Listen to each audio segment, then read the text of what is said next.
When I first built the shed in my backyard, it wasn't just some slapped-together storage box.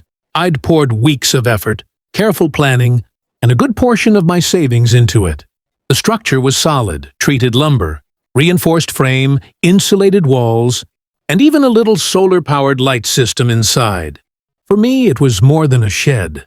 It was a personal workshop and a quiet retreat where I could fix tools, work on small projects, and store things neatly. But in my neighborhood, nothing went unnoticed, especially by Karen. Karen lived 2 houses down, and she wore her self-appointed title of Neighborhood Watch Captain, like it was a badge of honor. She wasn't technically in charge of the HOA, but she may as well have been. The actual board usually caved to her endless complaints and nitpicking. If someone's grass grew an inch too tall, she was on the phone.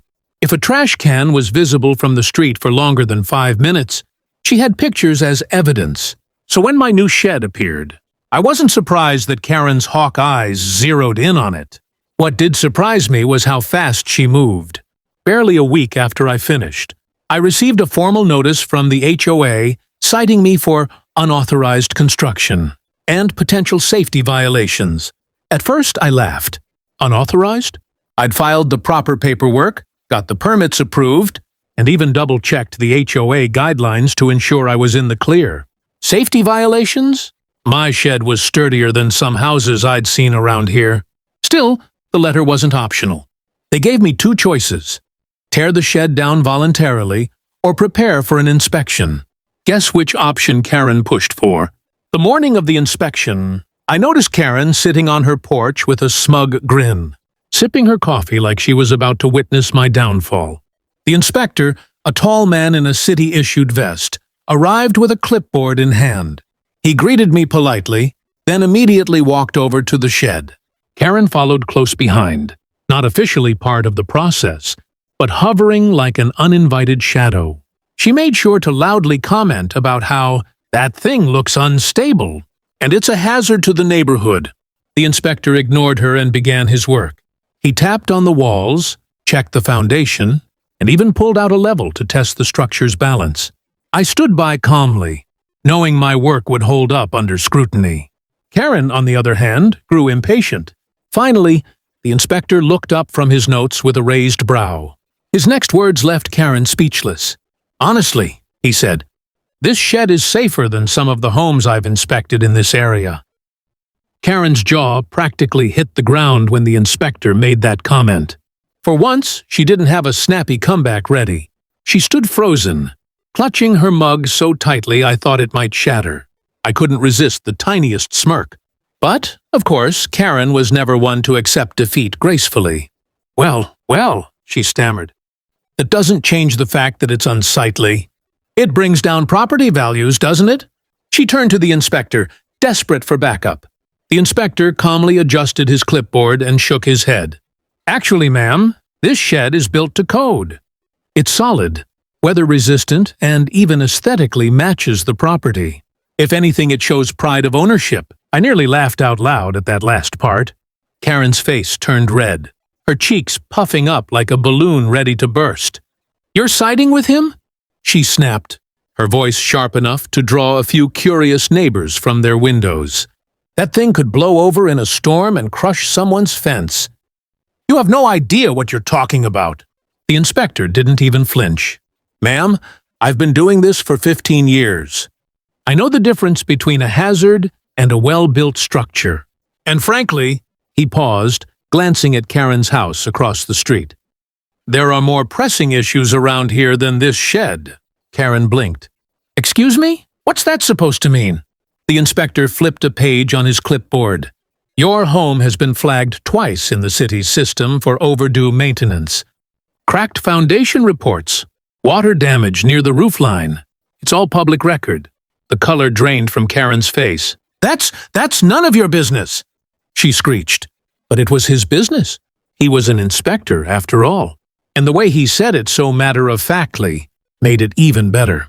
I couldn't help but poke the bear. "Karen, maybe instead of worrying about my shed, you should, worry about your own house." Her head snapped toward me, eyes blazing.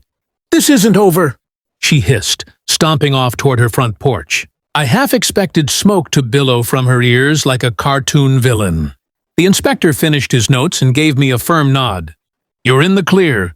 No violations, no penalties. In fact, I'd recommend your neighbors take a few tips from you." That was the final nail in the coffin.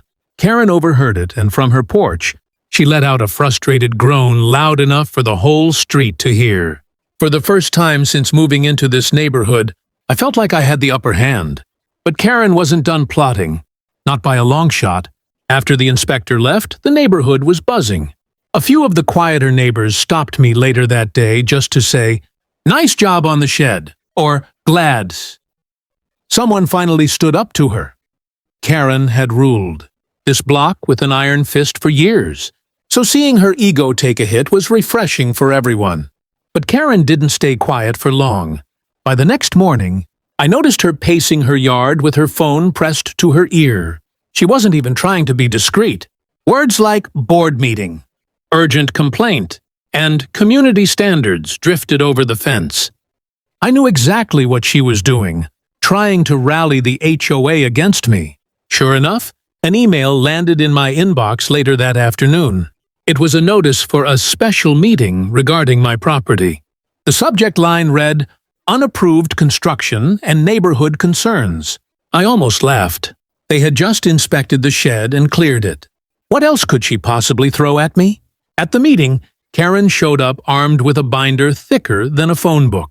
She slapped it down on the table in front of the HOA board, like she was presenting a federal case. Inside were printed photos of my shed from every possible angle, plus highlighted passages of HOA rules, though I quickly realized they were taken out of context. "This structure," Karen declared dramatically, "is an eyesore, a safety hazard, and a violation of our community's harmony." I couldn't help but raise my hand. Didn't the city inspector literally say it was safer than your house? Snickers echoed from the back of the room. Karen's face turned crimson, but she pressed on, flipping pages. "Regardless, it sets a bad precedent. If we allow this, what's next? Garages in the front yard? Chicken coops? Tiny homes?" The board members exchanged uncertain looks. It was obvious they were tired of her antics, but she was relentless. That's when the HOA president, Mr. Franklin, cleared his throat. "Karen, the inspector's ruling stands. The shed meets all safety standards. We can't override city approval." Karen slammed her binder shut, but her eyes flicked toward me with a dangerous glint. She wasn't backing down. She was recalculating. And recalculating she did. Over the next week, Karen tried new tactics. She called animal control, claiming my shed attracted pests. They found nothing. She called code enforcement about noise violations. The officer showed up, only to find me quietly sanding wood inside. Strike two. Finally, she took to the neighborhood Facebook group, posting dramatic rants about how certain residents don't care about our community standards. The comments didn't go the way she expected. People started defending me, pointing out how much worse her peeling paint and sagging roof looked compared to my neat, sturdy shed. Her plan was backfiring badly, and that's when fate decided to make things even worse. For her. It happened on a windy Thursday afternoon. I was in my backyard organizing tools when I heard a loud crack. I looked up just in time to see a section of siding from Karen's house tear loose and crash into her front yard. The noise was so loud, half the block came outside to see what happened. Karen ran out in a panic, shrieking at the damage. Her roof shingles were flapping like playing cards, and part of her gutter had pulled away completely. Neighbors whispered among themselves, some shaking their heads. Of course, within an hour, a city inspector showed up. Ironically, the same one who had cleared my shed. He walked around Karen's house, jotting notes, occasionally pressing against the cracked foundation and tapping on the damaged siding. I could see his expression shifting from concern to outright disapproval. Karen hovered behind him, wringing her hands. "It's just the wind. These things happen. My house is perfectly fine otherwise." The inspector didn't even look up. "Ma'am, this property has serious structural issues. In fact, It's far below the safety standard we require. Your neighbor's shed," he gestured toward my backyard, "is sturdier than your home." The words echoed like a hammer strike. The neighbors chuckled, some outright laughing. Karen's face turned pale, then red, then pale again. She sputtered, That can't be right." The inspector closed his clipboard. "I'm afraid it is. You'll need major repairs immediately. Until then, I'm filing a safety notice." I almost felt bad for her. Almost. But after months of her harassment, I couldn't deny it felt poetic. The fallout was swift. The HOA board, clearly embarrassed by her obsession with my shed, voted to fine her for neglecting her property. The Facebook group lit up with memes comparing my shed to a fortress and her house to a cardboard box in a storm. For once, the neighborhood's jokes weren't at my expense. Karen, of course, tried to save face. She claimed she was already planning renovations and didn't need anyone's input, but the damage was done. Her reputation as the self-proclaimed guardian of the neighborhood crumbled along with her siding. As for me, I kept right on enjoying my shed. I even added a little rocking chair out front, where I'd sit in the evenings sipping lemonade, perfectly framed for Karen to see from her porch. Every time the wind picked up and rattled her roof, I couldn't help but smile. My shed had not only survived Karen's campaign, it had outshone her house entirely. And in the end, the inspector was right. Sometimes, the little things we build with care can stand stronger than the biggest walls. Built on pride, enjoying this wild HOA drama? Hit that subscribe button for more unbelievable neighborhood stories. Also, give this a like if you had a laugh at Karen's downfall, and drop a comment below. What's the most outrageous thing a neighbor has ever complained about in your area?